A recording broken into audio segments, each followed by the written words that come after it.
네, 다음은 제6주차 2교시로서 제2장 중국 물류의 물류 네트워크에 대해서 설명해 드리도록 하겠습니다. 파일은 PPT 파일은 별도로 올렸으니까 참조해 주시기 바랍니다. 제2장 중국 물류의 물류 네트워크 제1편 3페이지가 되겠습니다. 제1절 물류 네트워크의 중요성.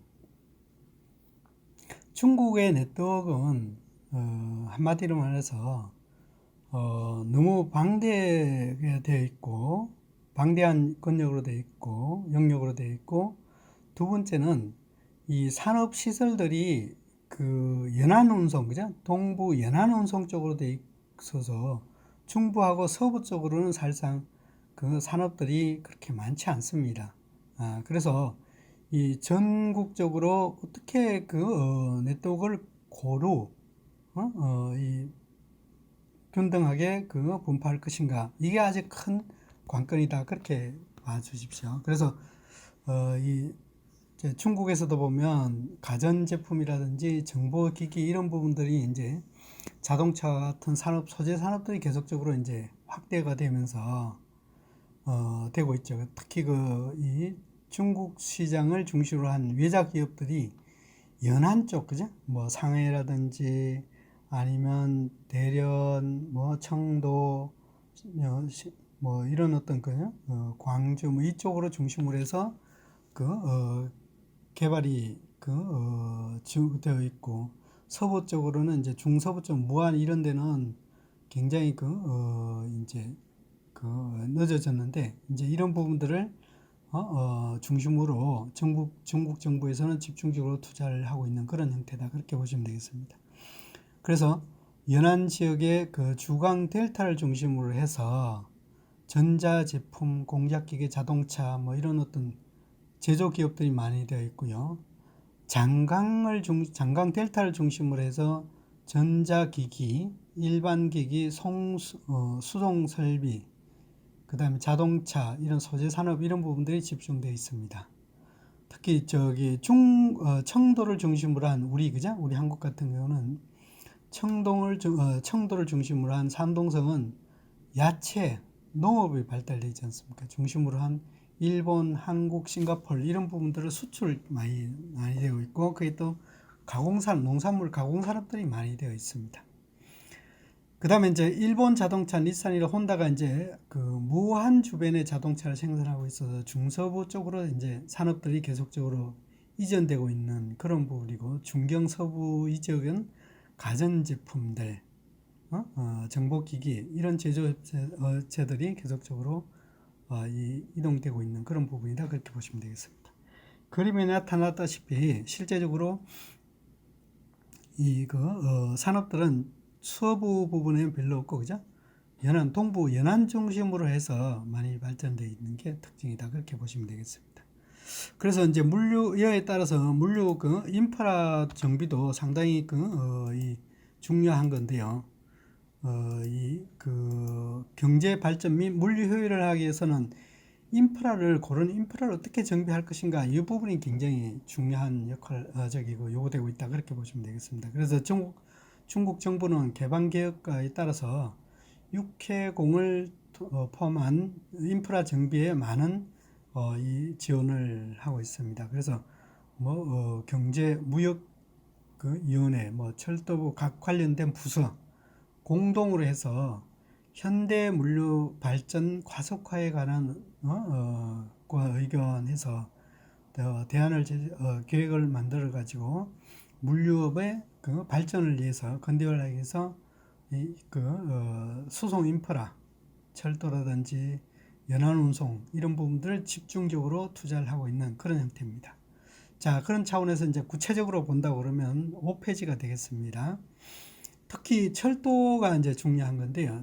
앞서도 말씀드렸듯이 철도라 하게 되면 도로하고 철도하고 내륙 운송에서는 이제 중국에서 연안 운송도 되어 있지만 연안 운송은 좀 한정되어 있는 부분이 있고, 그죠? 즉 다시 말하면 강유역이 없으면 어려우니까 내륙 쪽으로 가는 데는 이 철도 운송하고 도로 운송이라고 볼 수 있겠는데, 무엇보다도 이제 그 300km 이상이면 철도 운송이 유리하다고 했으니까 장거리가 워낙 많기 때문에 철도가 주요 그 물류 인프라가 아닌가, 내륙으로 연결되는 부분요. 그래서 중국에서는 철도 운송에 대해서 그 철도에 관련된 집중적으로 투자를 하고 있는 그런 형태다, 그렇게 보시면 되겠습니다. 그래서 2015년도에서는 철도 연장이 12만 킬로미터요. 이 부분이 지금도 계속적으로 이루어지고 있고요. 특히 철도망들이 이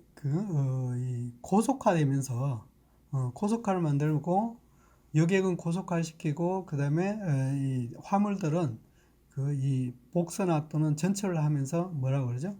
이 속도를 안정적으로 속도를 많이 요구하는 어떤 그런 부분들에 집중적으로 투자하고 있다, 그렇게 보시면 되겠습니다. 그래서 그 표에 보신다 그러면 영업 선의 연장도 있지만 복선화, 철도 연장, 전철화 이런 부분들이 집중적으로 투자되고 있다, 그렇게 보시면 되겠습니다. 그래서 차량도 그에 따라서 이제 차량도 많이 필요하지 않습니까? 그죠? 기관 차량의 확대라든지 전동차 기관으로 전환을 한다든지, 그 다음에 고속화한다든지, 화물 차량 이런 부분들을 화차라든지 이런 부분들이 계속적으로 보강되고 있는 그런 추세다, 그렇게 보시면 되겠습니다.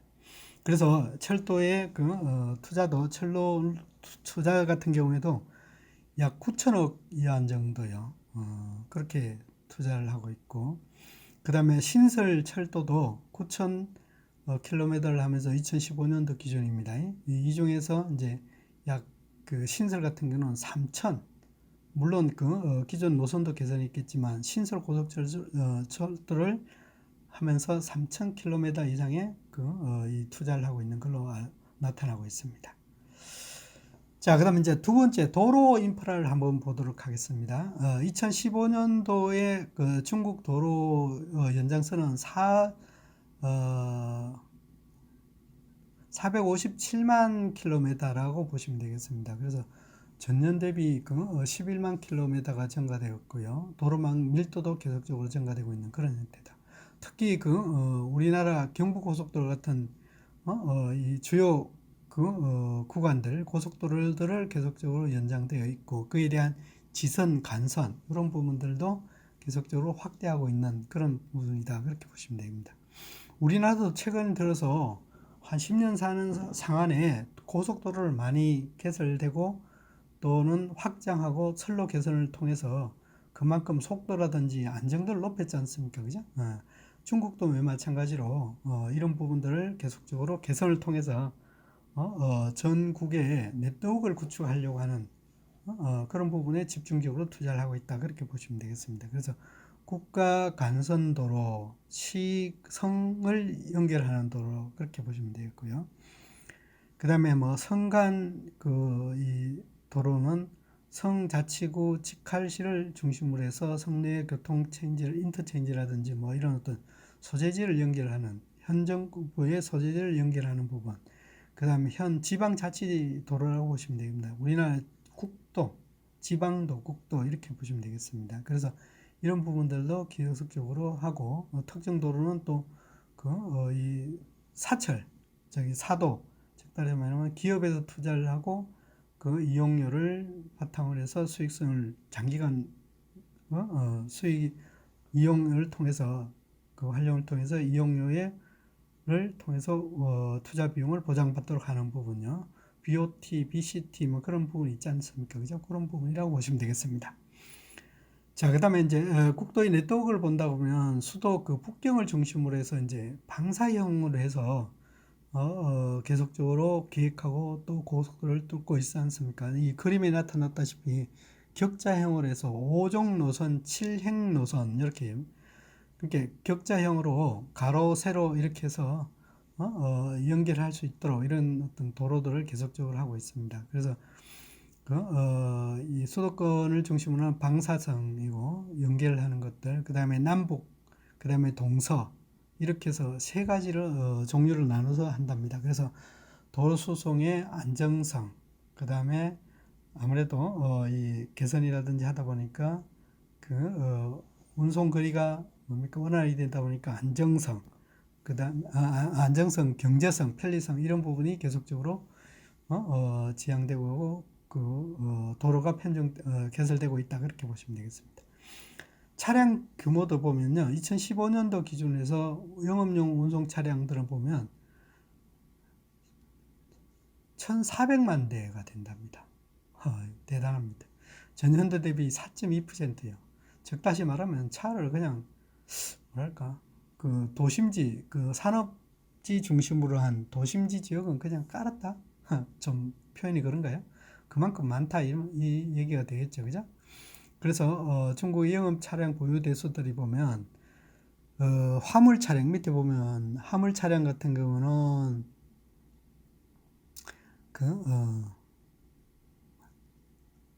1,300만 대가 되겠고, 그죠? 그래서 일반 화물 차량, 전용 화물 트럭, 특수 화물 차량이라고 보시면 되겠습니다. 컨테이너서 운반이라든지 벌크라든지 이런 것들이 보시면 되겠고, 일반 차량 것들은 카고 트럭 이런 것들이 보시면 되겠습니다. 그 다음에 이제 세 번째는 이제 연안 운송, 수운 운송을 위한 인프라라고 보시면 되겠습니다. 예. 여기서 이제 수운이라고 그러면 연안 운송 또는 뭡니까? 해상 운송보다 연안 운송이라고 그렇게 보시면 되겠습니다. 이제 중국 내에 연계할 수 있는 그런 운송 수단이니까, 그죠? 그래서 내륙 운송도 되겠지만 또 연안과 연안 간에 운송하는 어떤 그런 운송 수단이다 그렇게 보시면 되겠습니다. 그래서 중국의 수운의 선적수는 3만 1,000개 정도가 되어 있고요. 연해 항구 같은 경우는 이제 바닷가를 낀 그죠? 5,800개 정도가 되어 있고요. 그거는 이제 계속적으로 증가되고 있는 얘기죠.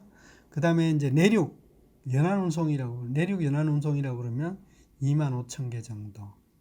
그 다음에 이제 규모도 이제 만톤급 이상의 선석이 22,000개 정도 된답니다. 어마어마하죠, 그죠? 그래서 이제 톤급별로 이제 선석수를 본다 그러면 1만 톤 이하니 전국적으로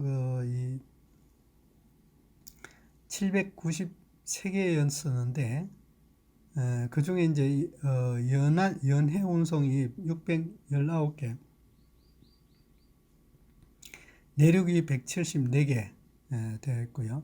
10만 톤 이상 같은 경우는 전체가 331개인데 연해 운송 같은 경우는 322개 항, 그 다음에 내륙 운송은 9개 항. 즉 다시 말하면 중견 이하의 어떤 내륙 운송 같은 내륙 수운 같은 경우는 중견 이하의 이 항만들이 연안들이 많이 개발되어 있다 그렇게 보시면 되겠습니다. 자, 그래서 선석의 종류 이제 본다 그러면 일반 화물 컨테이너 전용 선석이 1,100개고요. 일반 화물 선석이 473개고요. 일반 자파가 371개 선석 이렇게 구성되어 있습니다. 그래서 이 밑에 표에 보시면 나타나 있습니다. 여기 참조해서 봐주시기 바랍니다. 자, 그 다음에 2015년도 기준으로 한번 2015년도 내륙 수온을 한번 보도록 하겠습니다. 총 연장 길이는 약 12만 킬로미터가 된답니다. 매년 증가되고 있고요. 그 다음에 이제 전체 이 중에서 이제 등급 항로 1등급이라고 그러나요? 등급 항로 같은 경우는 6만 킬로미터 정도 차지하고 있고요. 그래서 1급, 2급, 3급 이렇게 이제 급수로 나눠지고 있네요. 그죠? 그래서 이제 3급 같은 경우는 이제 3만 킬로미터 정도 이렇게 되어 있습니다. 그 다음에 이제 운송 선박 현황을 본다 그러면 운송 선박은 16만 척 정도가 되었고요. 약간 이제 감소됐네요, 그죠? 적재 중량은 2억 7천만 톤 정도가 되었고요. 이제 그 중량은 5.7% 증가되고 있고 선박들이 아무래도 이제 규모화되고 있는 그런 부분이다 그렇게 보시면 되겠습니다. 뒤에 한번 표를 한번 봐주세요. 내륙 운송 선박, 연안 운송 선박, 원양 어선, 그냥 원양 그렇게 수출입 관련된 원만 운송 선박 이런 식으로 나눠져 정리되어 있습니다. 자, 11페이지에 수륙 운송 인프라 이제 그 투자 현황을 한번 보도록 하겠습니다. 그 15년도에 수운 그 부분에 투입된 고정자산은 약 1,457억 유안 정도가 된답니다. 그 대신 이제 인프라 건설에 대해서는 546억 위안 정도 되고요. 전년도 비해서 약 7.6% 증가되었고 선적선은 161개 정도가 더 증가됐다 그렇게 보시고요. 그래서 신한물 처리 능력은 5천만 톤 정도가 되었고요. 그 처리 능력은 2,900만 톤, 신설 및 개량 항로는 약 932km에 투자를 했다 그렇게 보시고요. 그 다음에 연해 항구 인프라 같은 경우는 910억 910억 유안하 정도를 투자를 했고 전년도 비해서 약간 감소된 거다 그렇게 되어 있고요. 그 대신 이제 신설이나 개량은 130개 됐다 그렇게 보시면 됩니다. 화물 처리 능력은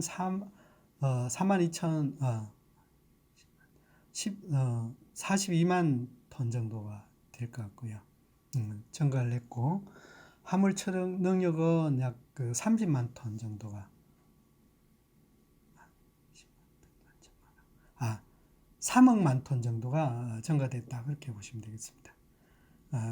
그 철도에 비해서 사실상 수은 이런 부분들이 이 약간 투자가 이렇게 정체되거나 덜 했다 그렇게 보시면 되겠나요? 뭐 줄었다 그렇게 보시면 되겠습니다. 다음은 이제 항공 부분에 한번 보도록 하겠습니다. 항공 부분에는 민항 공항은 약 210개 정도가 되어 있고 전년 대비 한 8개 정도가 증가됐다 그렇게 보시면 되겠습니다. 그래서 전기항로 취항 공항은 206개로서 되어 있고 전기선, 전기노선, 취항 도시는 204개 정도 되어 있고요. 연안 여객 처리량, 연간 그 여객 처리량은 100만 명 정도가 되었고, 70개 공항이 되었고, 100만 명 이상일 때는 70개, 100만 명 이하에 되는데, 그죠? 이하, 그죠? 세 번째는, 밑에 두 번째는 100만 명 이하는 26개가 되겠습니다. 그 다음에 이제 화물 처리량은 만 톤 이상에 취급하는 공항 같은 경우는 51개 정도가 되어 있다. 그렇게 보시면 됩니다. 그래서 이제 여객 같은 경우는 워낙 장거리고 빠른 이 속도를 요구하고 있기 때문에 고속철도가 이루어지면서 약간은 감소되었지만 그래도 이 여객은 약간 증가되고 있는 그런 추세고 항만은 내륙 운송은 화물 운송은 약간 정체되지 않나 그렇게 보고 있습니다. 자, 그다음에 이제 주요 운송수단별로 이제 처리량을 한번 더 구체적으로 한번 보도록 하겠습니다. 첫 번째 이제 철도 물류를 보도록 하겠습니다. 철도의 화물 운송량을 본다 그러면 이 전년 대비 2014년 대비해서 약 11% 증가되었고요. 그 다음에 11% 감소한 33억 톤 정도가 되네요. 그죠? 이중 국가철도가 27억 톤 정도. 화물 운송거리는 2조 3천 킬로미터라고 보시면 돼요. 그래서 좀 천차 이상하게 좀 화물 물동량은 좀 철도 화물 운송량은 좀 줄어들고 있네. 그죠? 그런 부분. 그래서 이제 이런 부분들을 이제 계속적으로 이제 그 개선하기 위해서 이 개선 이런 부분들이 집중적으로 이루어지고 있는데요. 이 철도 노선 연장을 7만 킬로미터를 했고 이 중에서 국유철도가 5만 킬로미터다 그렇게 보시면 되겠습니다. 그래서 도로처럼 철도도 이 8종 8행 격자 모양으로 그죠? 그렇게 집중적으로 개발되고 있는 개설되고 있는 그런 형태다 그렇게 보시면 되겠습니다. 그래서 주요 표에 보면 8종 노선, 8종 8횡 노선 이런 식으로 되어 있죠, 그죠? 한번 참조해 보시기 바랍니다. 이 격자형으로 계속 하는데 여기도 맨 마찬가지로 이제 문제는 서부 내륙 쪽 그죠? 서부 내륙 쪽에는 사실상 철도가 그렇게 개발 안 되어 있지 않습니까? 그래서 이제 앞으로는 1대1로 이제 그 개선 계획에 따라서 내륙을 통해서 이제 저기 그 서부 유럽으로 갈 수 있는 네트워크 이런 것들이 계속적으로 개선되고 있기 때문에 철도도 상당히 기대할 만하다. 그렇게 보시면 되겠습니다. 14페이지에 철도 노선의 특징을 본다 그러면 철도 노선의 단위당 면적이 밀도가 굉장히 높은 거는 뭐 연행성이라든지 길림성, 흑룡강선을 포함한 동북 삼성 지역, 그다음 화동 지역, 남부 지역 이렇게 해서 이런 어떤 그 산업 발달이 된 지역들은 과밀 정도로 운행하고 있고 그렇지 못한 지역은 서남부 지역은 서부 지역은 사실상 띄엄띄엄 돼 있죠. 그렇게 촘촘하지 못하지 않습니까? 간헐적으로 돼 있지 않습니까? 그래서 인프라든지 이런 부분들이 전국적인 어떤 그 네트워크에서는 상당히 낮아지고 있다. 그렇게 보시면 되겠습니다. 특히 이제 우리가 많이 들어가는 화동 지역, 그죠? 화동 지역 같은 경우에는 이 수운이라든지 철도의 연계, 그죠? 이런 부분들이 좀 뛰어나고 있지 않느냐 그렇게 보아질 수 있겠습니다. 그 도로 운송량을 본다 그러면 도로 운송량도 315억 톤 정도. 요거는 점차 증가되고 있네요. 운송 거리를 환산했을 때는 5조 7천 킬로미터 정도 된 거. 화물 운송 평균 운행 거리는 약 183km 되네요. 그렇게 돼. 톤당. 그 다음에 이제 연안 운송이라고 보시면 되겠습니다. 연안 운송은 61억 톤이었었는데 점차 증가되고 있는 그런 형태고, 운송거리 환산시에도 약 9조 1000억 정도의 킬로미터 정도에 되어 있는데, 운송거리는 약간 감소되고 있는 그런 부분이다. 즉, 다시 말하면, 정책이, 이런 철도라든지 도로라든지 편중하다 보니까 실제적으로 수온은 잠만 떨어졌다. 수온은 이제 강의 수량이라든지 이런 부분에 대해서 이제 민감하지 않습니까? 그래서 이런 부분들은 사실상 이 주강이라든지 장강, 특징강, 대형강 위하는 사실상 수온에서는 좀 운송하는데 금기와 우기철, 뭐 장마철 이런 형태에 따라서 많이 차이가 나기 때문에 이런 부분이 좀 떨어지지 않나 그렇게 보아지고 있습니다. 그래서 운송거리라든지 이런 부분들이 점차 감소되고 있는 그런 형태다 그렇게 보시면 됩니다. 자, 그다음에 이제 중국의 항만 중심으로 한번 보도록 하겠습니다. 중국의 항만은 이제 개방형이 있고 내국인을 중심으로 한 국내에서 운송할 수 있는 내국항 이렇게 구분을 하고 있네요.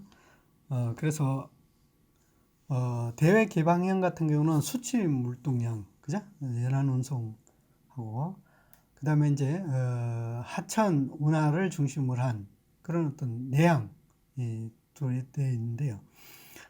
연안 운송 같은 경우는 1800km 정도가 되어 있고 그 다음에 내항 같은 경우는 장강, 주강, 큰 강을 중심으로 해서 연안에 위치를 하고 있고 지선 같은 경우는 사실상 큰 배라든지 일정 규모 이상의 배들이 못 다니니까 이런 부분들은 사실상 내항으로 그죠? 비교해서 관리하고 있는 그렇게 알고 있습니다. 그래서 내항도 현 대회에 개방된 거는 128개로서 되어 있다 그렇게 보십니다. 128개여서 이제 개방되어 있지만 연안운송은 74개, 내항은 54개라고 보시면 되겠습니다. 그래서 10대 그 내국 화물 취약업 항은 뭐 상해라든지 광주, 영파, 대련 뭐 이런 어떤 그 항들이 되겠고요. 대외 무역항 같은 경우는 상해, 영파, 천진, 청도 뭐 이런 광주 이런 항들이 되겠고요. 컨테이너항 같은 경우는 상하, 심천, 청도, 천진 뭐 이런 어떤 항들이 되겠습니다. 그래서 앞서 말씀드렸듯이 이 주요 무역항이라든지 이런 부분들은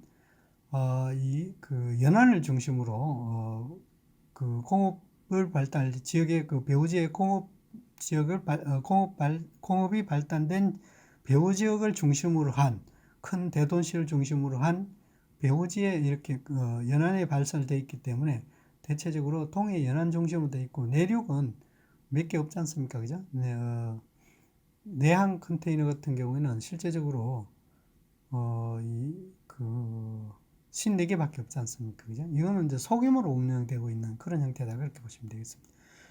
그래서 이제 표에 보시면 어디를 볼까요? 강서선 같은 경우는 내항 같은 경우는 그 구강이라고 해서 하나 되어 있네. 그죠? 그렇게 되어 있네. 예. 그래서 이런 부분들이 이제 그 내항은 있겠지만 수출 물동량을 취급하는 항만은 그렇게 많지 않더라. 그렇게 보시면 되겠습니다. 자, 17페이지 봐주십시오. 내항의 이제 정비가 중요한 건데요. 많이 이루어져야 되는데, 사실상 앞서 말씀드렸듯이 내항 같은 경우에는 대부분이 그 수량과, 그죠? 그러니까 강에 수면과 많이 노출되어 있고, 그 다음에 수면 중에서 이제 강의 깊이에 따라 달라질 수 있는데, 워낙에 이렇게 그 모래라든지 이런 어떤 퇴적 이런 부분들이 많기 때문에 계속적으로 뭡니까? 그 바닥을 이 모래를 파내야 되는 어떤 준설을 해야 되는 그런 입장입니다. 그래서 그 비용만 해도 상당히 많이 들거든요. 그래서 가능한 이런 내륙항도 내항들도 많이 개발을 하려고 하는데 이런 어떤 단점들이 있기 때문에 장애물들이 있기 때문에 그 대형 선사들을 유치한다는 것은 그 국제 선사를 유치한다는 것은 좀 한계성이 있다. 그 대신 이제 내항으로 내항 간의 그 내륙 간의 운송에서 연안운송 내항 같은 경우에는 내항 항로 같은 경우에는 일회 운송량이 많기 때문에 크기 때문에 그만큼 유리할 수도 있는데 그러면 철도하고 도로하고 처진 이유는 방금 말씀드렸듯이 그 항로가 원활하지 않기 때문에 다 그렇게 보시면 되겠습니다. 그래서 대련 상해 중심으로 한 북방 연해 항로라든지 그 상해 청도 간에 뭐 이런 어떤 그 주요 상해하고 주요 도심지 간의 어떤 그 항로가 되겠고 대련하고 또 상해 간에 대련을 중심으로 해서 상해 청도 천진 뭐 이런 식으로 인접 성지로 중심으로 연안운송을 많이 하고 있다 그렇게 보시면 됩니다. 자, 그 다음에 이제 광주를 중심으로 해서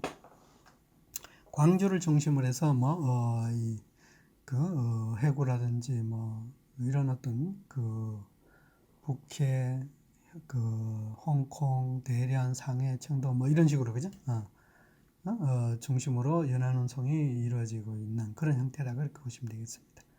자, 그러면 이제 수정품들을 보면 대부분이 벌크 제품들 많이 가고 있습니다. 그래서 석탄, 석유, 그 다음에 광석, 철강 이런 부분도 있고 일부는 이제 컨테이너 중심으로 되어 있고 남방으로 내려가는 것들은 북방으로 가는 거고 남방으로는 이제 자파, 뭐 소금, 광석, 석탄, 컨테이너 중심으로 움직이는 그런 부분이다 그렇게 보시면 되겠습니다. 이게 쉽게 말씀드리면 이제 원석이라든지 이런 부분 광산을 중심으로 한 어떤 운송 수단이 있고, 그 다음에 이제 대도시 중심으로 한 거는 뭐예요? 생필품 중심으로 많이 가겠다. 그렇게 보시면 되겠습니다.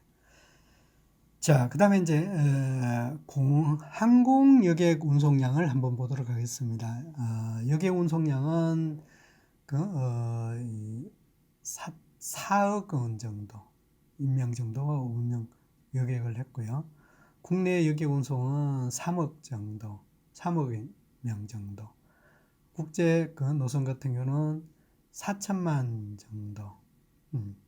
홍콩, 마카오 여객 이런 부분들이 계속적으로 증가되고 있네요. 아무래도 이 여행객의 중심으로 한 운송 여객이 아닌가 그렇게 보여졌습니다. 공항 인프라는 이제 계속적으로 여객이라든지 화물 여객이 증가되다 보니까 아무래도 치안이라든지 이런 부분들이 좀 증가될 것 같고요. 10대 공항은 이제 북경에 있는 거, 대련 공항, 상해 공항, 그 다음에 광주, 이런 공항들이 되겠습니다. 주요, 성자치 도심지를 중심으로 하는데 되어 있고요. 근데 이제, 중국에는 3대 허브항이라고 볼 수 있는데, 북경 수도 국제공항이라든지, 상해 푸동이라고 그러나요? 푸동 국제공항이라든지 광주 백운국제공항 이런 부분인데 이제 허브 공항이다 그렇게 보시면 되겠습니다. 워낙 인구수가 많고 또 내륙과는 연계할 수 있는 어떤 네트워크가 되어 있기 때문에 그렇습니다. 그래서 이런 공항 중심으로 계속적으로 정비를 하고 있는 그런 형태다 그렇게 보시면 되겠습니다. 자, 그 다음에 이제 앞에서 말씀 19페이지 되겠습니다. 앞서 말씀드렸듯이 중국은 전자상거래의 증가로 인해서 택배 물동량도 증가된다고 그랬지 않습니까? 그죠? 그래서 항공 우편 물동량도 증가 추세에 있다. 그렇게 보시면 되겠습니다. 그래서 2015년 기준으로는 620만 톤. 그래서 전년 대비 5.3% 증가되어 있다. 그렇게 보시면 되겠습니다. 그런데 제가 이제 왜 자꾸 2015년 기준이냐라고 얘기하면 중국 통계 자료들이요. 좀 늦는 편인 것 같습니다. 그래서 제가 찾을 수 있는 부분은 15년도 자료가 가장 최근인 걸로 알고 있고요. 그 이후는 점차점차 이제 이런 부분들이 철도라든지 이런 부분들은 굉장히 증가시키는 걸로 그렇게 알고 있습니다. 자, 그러면 이제 전반적으로 따져서 이제 살펴볼 때 수송 인프라 문제점이 뭔가를 한번 살펴보도록 하겠습니다. 수송 네트워크가 형성되어 있지 못한 지역들이 많더라. 즉 다시 말씀드리면 서부 내륙 지역, 그죠? 그런 부분이 많더라. 그래서 성과 성의 경계 지역을 연결한 간선 인프라 이런 부분들이 부족하고요. 그 다음에 이제 수송 능력이라든지 이런 부분들이 수요를 못 따라가지는 경제 발전과 이런 부분들이 시장 수요를 못 따라가는 그런 경향이 많습니다. 그래서 도로는 정체되고 있고, 그럼 그걸 헤게모니하기 위해서는 이제 내륙으로 운반하기 위해서는 운송을 하기 위해서는 트럭 또는 철도, 그 다음에 수운 운송 이렇게 볼 수 있겠는데 항공 분야는 워낙 물동량이 이용하는 어떤 물동량이라든지 제한되어 있기 때문에 그래서 그런 어떤 인프라를 이런 것들을 계속적으로 투자를 하고 관리해야 되는데 그런 부분들이 경제 발전 속도에 못 따라가더라 그런 얘기입니다. 저도 한번 하얼빈 쪽에 이 시장 조사를 간다고 갔는데요. 5년 전이네요. 갔는데 대련에서 이 장충까지 가는 데가 48시간 걸리더라고요.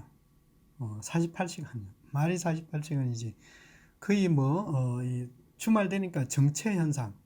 서울의 강북도로 올림픽대로 저리 가라 수준이더라고요. 그 정도 정체가 심한 부분이 많더라. 그렇게 보십니다. 그래서 이제 이런 부분들 해결하기 위해서 도로 정비, 성도까지 그죠? 도로 정비 이런 부분들이 굉장히 요구되고 있는 그런 형태다. 그렇게 보시면 되겠습니다. 그다음에 수송 구조가 불합리하더라. 방금 말씀드렸듯이 각종 운송 거점 간의 거점을 운송을 하고 그에 따라서 또 연계 운송 이런 부분이 잘 되어 있어야 되는데 그 수송 수단 간의 연계가 잘못되어 있고 그에 대한 시설 설비 이런 부분들이 정비가 잘 안 돼 있더라. 그런 부분이요. 그래서 수송 능력을 충분히 발휘할 수 없으면 교통 네트워크라든지 이런 부분들이 제대로 원활하게 운영되지 못한 게 바로 하나의 문제점이다. 그렇게 보시고요. 그 다음에 이제 이 관리하고 운영할 수 있는 기술이라든지 하드웨어 정비 이런 부분들이 낙후되어 있더라. 철도 부분 같은 경우는 이제 복선화율, 철도율이 이런 부분이 났는데 계속적으로 개선한다고 그랬고요. 그 다음에 이제 리프 컨테이너라든지 이런 부분들이 사실상 품목에 따라서 다양한 어떤 컨테이너라든지 운송 수단이 적용이 되어야 되는데 그런 부분들이 낮아지고 있더라. 그렇게 보시면 되겠습니다. 도로 부분에서는 이제 노면의 정비라든지 이런 부분들이 그 불충분하고요. 통행 조건이라든지 이런 부분들이 굉장히 열악하더라. 근데 최근에는 이제 도로라든지 포장률이 이런 부분들이 많이 되어 있지만 이제 차량이 이제 개선 문제가 심각한 것 같습니다. 제가 보기에는 차량들이 노후화되거나 아니면 너무 과적을 하다 보니까 차량들이 실제적으로 중간중간에 고장이 나거나 아니면 속도가 너무 늦습니다. 그러다 보니까 도로의 정체라든지 이런 부분들이 많이 생기지 않느냐. 그래서 이 그 적재 중량의 제한이라든지 속도 제한이라든지 이런 부분이요. 근데 이제 그 이유가 뭐냐라고 이제 저 나름대로 생각해 보면 워낙 장거리씩 뭐 한 번 타면요 일주일씩 달립니다. 예를 든다면 저기 광주 지역에서 통북 삼성 그 연길까지 간다고 그러면 7일씩 막 이렇게 10일씩 다니다 보니까 3명이서 이 차를 탑니다. 그래서 한 명은 운전을 하고 두 명은 뒤에서 쉬거나 잠을 자거나 이렇게 해서 계속 다니고 있거든요. 그래서 보니까 차량의 노후화 정도 이런 부분들이 심각하기 때문에 아마 그런 어떤 정비라 이런 부분들이 낙후라고 지적되지 않나 그렇게 보고 있습니다. 그 다음에 이제 항만 부분에서도 이제 선석 그 수심이 그죠? 낮다고 그랬죠. 그죠? 낮아서 이제 그 선석수가 부족한 그런 상황이다. 그렇게 해서 이 상해 그 소속 온도에 있는 그런 부분도 계속적으로 그 뭐죠? 이 준설 작업을 하고 있지 않습니까? 그죠? 그래서 그 비용만 해도 엄청나다고 합니다. 그래서 이런 어떤 수신 문제 이런 부분도 개선해야 할 필요가 있다. 항공 부분 같은 경우는 이제 저기 그 주요 항공 같은 경우는 이제 공항 같은 경우는 많이 이제 정비가 됐지만 지방 항공 같은 경우는 저기 그 관리라든지 이런 부분이 잘 안 되고 있더라. 그래 그런 부분들을 계속적으로 관리할 필요가 있다. 그렇게 보시면 되겠습니다. 그래서 중국의 이번 시간에는 중국의 전체적인 이 운송 수단별 운송 현황과 문제점에 대해서 살펴보았습니다. 여기까지 하도록 하겠습니다. 수고하셨습니다.